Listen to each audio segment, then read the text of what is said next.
Hello friends, welcome to my class. Change in profit sharing ratio में आज हम revise करेंगे topic investment fluctuation reserve. Investment fluctuation reserve हो गया, workman compensation reserve, goodwill या accumulated profit and losses and reserves. इन सब की ट्रीटमेंट एडमिशन, रिटायरमेंट, डेथ के केसेस में सेम ही रहेगी। तो शुरू करते हैं अपनी वीडियो। इन्वेस्टमेंट फ्लक्चुएशन रिजर्व है क्या? ये एक ऐसा रिजर्व है जो कि क्रिएट किया जाता है आउट ऑफ प्रॉफिट्स।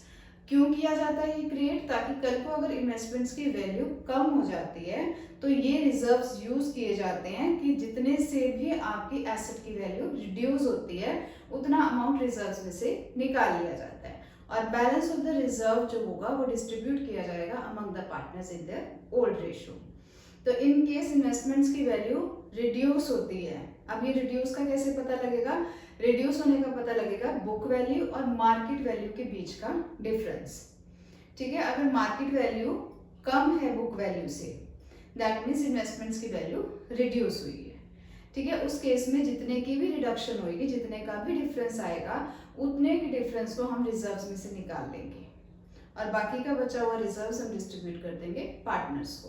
तो इसके लिए डिफरेंट डिफरेंट केसेस बनते हैं। तो आज हम सभी केसेस में हमारी जर्नल कैसे पास ऑन होगी वो सीखेंगे। तो अब जैसे हमें क्वेश्चन में कह रखा है ABC 3 पार्टनर्स हैं, उनकी प्रॉफिट शेयरिंग रेशियो है 4, 3 एंड 2 की। 1 अप्रैल से वो अपनी प्रॉफिट शेयरिंग रेशियो चेंज कर रहे हैं और बन रही है 2, 3 एंड 4 की। ठीक है, उस टाइम पे बैलेंस शीट में इन्वेस्टमेंट फ्लक्चुएशन रिजर्व थे 18,000 के और इन्वेस्टमेंट की बुक वैल्यू दे रखी थी आपको 2 लाख की। तो फर्स्ट सिचुएशन है when there is no other information, that means investment से रिलेटेड कोई और इंफॉर्मेशन नहीं है कि इन्वेस्टमेंट की वैल्यू कम हुई है, ज्यादा हुई है, कुछ भी नहीं दे रखा। उस केस में हमारा ये रिजर्व फ्री है, हम डिस्ट्रीब्यूट कर देंगे among the partners in their old profit sharing ratio. That means 4, 3 and 2 के रेशियो में हम डिस्ट्रीब्यूट कर देंगे सारे रिजर्व को।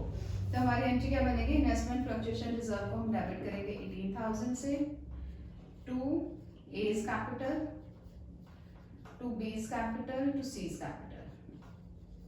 ठीक है, किस रेशियो में? ओल्ड रेशियो में। ओल्ड रेशियो है हमारी 4, 3 एंड 2 की। तो कितना आएगा? 18,000 इंटू 4/9, तो ये आएगा 8,000, 6,000 एंड 4,000। क्लियर है? सेकेंड में कहते हैं when the market value of investment is 2 lakh. आपकी बुक वैल्यू भी 2 लाख है, मार्केट वैल्यू भी 2 लाख है। दैट मीन्स इन्वेस्टमेंट्स में किसी तरीके का डाउनफॉल नहीं है, तो इस रिजर्व की जरूरत नहीं है। तो इसलिए एंट्रीज सेम होंगी जैसे कि हमने पॉइंट 1 में की है। ठीक है, थर्ड में कहते हैं मार्केट वैल्यू 1,91,000 की और बुक वैल्यू कितनी है उसकी? 2 लाख की। दैट मीन्स इन्वेस्टमेंट्स डाउन हुई है बाय ₹9,000। ठीक है, अब हम क्या करेंगे? इन्वेस्टमेंट फ्लक्चुएशन रिजर्व को डेबिट करेंगे विद ₹18,000 टू इन्वेस्टमेंट। इन्वेस्टमेंट्स की वैल्यू कम हुई है ना, तो इसलिए हम लिखेंगे टू इन्वेस्टमेंट। कितने से कम हुई है? 9,000 से। और बाकी कितना बचा रिजर्व हमारे पास? 9,000 का। उसे हम डिस्ट्रीब्यूट कर देंगे A's capital, to B's capital, to C's capital. कितने आएंगे? 4,000, 3,000, 2,000 in their old profit sharing ratio. ठीक है, अब है कि अगर हमारी मार्केट वैल्यू बुक वैल्यू से इंक्रीज कर जाती है, ठीक है, बुक वैल्यू आपकी 2 लाख की और मार्केट वैल्यू आती है 2,18,000 की। दैट मीन्स इन्वेस्टमेंट्स की वैल्यू 18,000 से बढ़ गई है। तब हम क्या करेंगे? ये रिजर्व्स की तो हमें जरूरत नहीं है, इन्हें पहले डिस्ट्रीब्यूट कर दें। तो हम लिखेंगे IFR को डेबिट करेंगे 18,000 से to A's capital account, to B's capital account, to C's capital account. ठीक है जी, डिस्ट्रीब्यूट करेंगे in their old profit sharing ratio. तो कितना आएगा? 8,000, 6,000 एंड 4,000। ठीक है, रिजर्व्स की जरूरत नहीं थी, वो तो हमने डिस्ट्रीब्यूट कर दी। बट ये जो 18,000 से इन्वेस्टमेंट की वैल्यू जो है वो इंक्रीज की है, उसे हम कहाँ पे शो करेंगे? रिवैल्यूएशन अकाउंट में। तो हमारी एंट्री क्या बनेगी? इन्वेस्टमेंट्स की वैल्यू इंक्रीज करी है तो इन्वेस्टमेंट्स एसेट्स हैं, डेबिट करेंगे इन्वेस्टमेंट्स को टू रिवैल्यूएशन विद ₹18,000।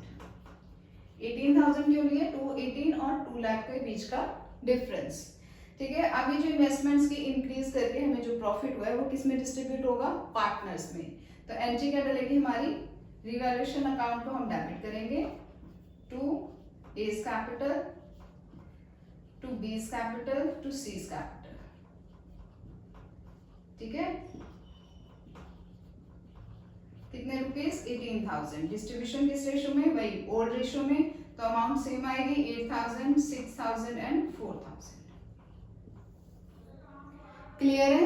अब इन्वेस्टमेंट्स के इस केस में क्या हुआ? वैल्यू इंक्रीज कर गई। उस केस में हमें रिजर्व्स नहीं चाहिए, पहले हमने रिजर्व्स खत्म किए, फिर जितने से वैल्यू इंक्रीज करी है उतने से हमने रिवैल्यूएशन अकाउंट में डाल दिया। तो आया इन्वेस्टमेंट टू रिवैल्यूएशन, और रिवैल्यूएशन का प्रॉफिट किस में जाएगा? पार्टनर्स को इन their old profit sharing ratio. ठीक है जी। अब लास्ट जब मार्केट वैल्यू हो जाती है मान लें 73,000 की, दैट मीन्स डाउनफॉल है कितने का? 27,000 का। डाउनफॉल कितने का? 27,000 का। और हमारे पास रिजर्व्स कितना है? सिर्फ 18,000 का। दैट मीन्स 9,000 का फर्म को लॉस हो रहा है। वो कहाँ पे जाएगा? रिवैल्यूएशन अकाउंट में।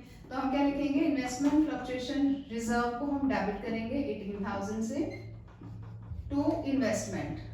इन्वेस्टमेंट की वैल्यू कितनी कम हुई है? 27,000 से। और बीच का डिफरेंस कहाँ पे हम लिखेंगे? रिवैल्यूएशन अकाउंट को हम डेबिट करेंगे विद रुपीज 9,000। ठीक है, ये लॉस भी कौन बियर करेगा? पार्टनर्स। तो हम एंट्री डालेंगे A's capital account debited, B's capital account debited, c's capital account debit to revaluation account. ठीक है, रिवैल्यूएशन में कितना है? 9,000। ओल्ड रेशो में 4, 3 एंड 2 की रेशो में ही देंगे हम, तो 4,000, 3,000 एंड 2,000। क्लियर है? अगर इन्वेस्टमेंट्स की वैल्यू रिजर्व से भी ज्यादा डाउन कर जाती है तो उस केस में हम लॉस को रिवैल्यूएशन में डाल देंगे और उस लॉस को बियर करेगा partners in their old ratio. Clear है सारा टॉपिक? होप आपको ये टॉपिक समझ आया होगा। If you like my video please do like, share and subscribe. Thank you.